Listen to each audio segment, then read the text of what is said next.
সবাই জানেন আমাদের দেশের শ্রমজীবী মানুষ এবং তাদেরকে সমর্থন করেছে দেশের কৃষক সমাজ, ছাত্র, যুব, নারী, অন্যান্য গণতান্ত্রিক অংশের মানুষ। আগামী 12ই ফেব্রুয়ারি গোটা দেশব্যাপী ধর্মঘটের আহ্বান করা হয়েছে। কেন ধর্মঘট? ধর্মঘট এই কারণে, ভারতবর্ষের স্বাধীনতার পর দেশের শ্রমজীবী মানুষ যে অধিকারগুলো অর্জন করেছিল, এই অধিকারগুলো আজকে দেশের বিজেপি সরকারের হাতে লুণ্ঠিত।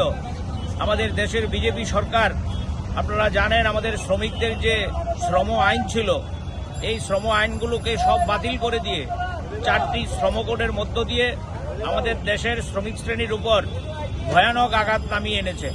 ইতিমধ্যে গোটা দেশে শ্রমকোড লাগু করার জন্য সিদ্ধান্ত করেছে। এই শ্রমকোড বাতিলের দাবিতে মূলত আমাদের দেশের সিআইটিইউ সহ অন্যান্য সকল অংশের শ্রমজীবী মানুষের নেতৃত্বে 12ই ফেব্রুয়ারির এই ধর্মঘট। এই ধর্মঘটকে সফল করার জন্য ইতিমধ্যেই সকল অংশের মানুষ রাস্তায় নেমে আওয়াজ তুলেছে। আমাদের রাজ্যের সিআইটিইউর অন্তর্ভুক্ত ত্রিপুরা মোটর শ্রমিক union, Tripura autorickshaw workers union, Tripura e rickshaw শ্রমিক ইউনিয়ন এবং আমাদের যে টিআরটিসির কর্মী ইউনিয়ন, এই 4টি সংগঠন মিলে আমাদের রাজ্যে পরিবহন সংগঠনের একটা ফেডারেশন আছে, all India road transport workers federation.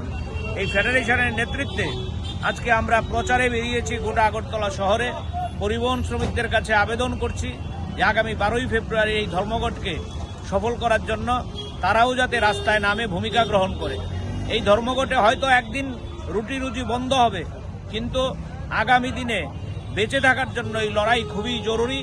যদি এই শ্রমকোড বাতিল না করা হয়, তাহলে আমরা শ্রমিকরা স্বাধীনতার পরে যে কতগুলো অধিকার অর্জন করেছি, এই অধিকারগুলো আমরা ফিরে পাবো না।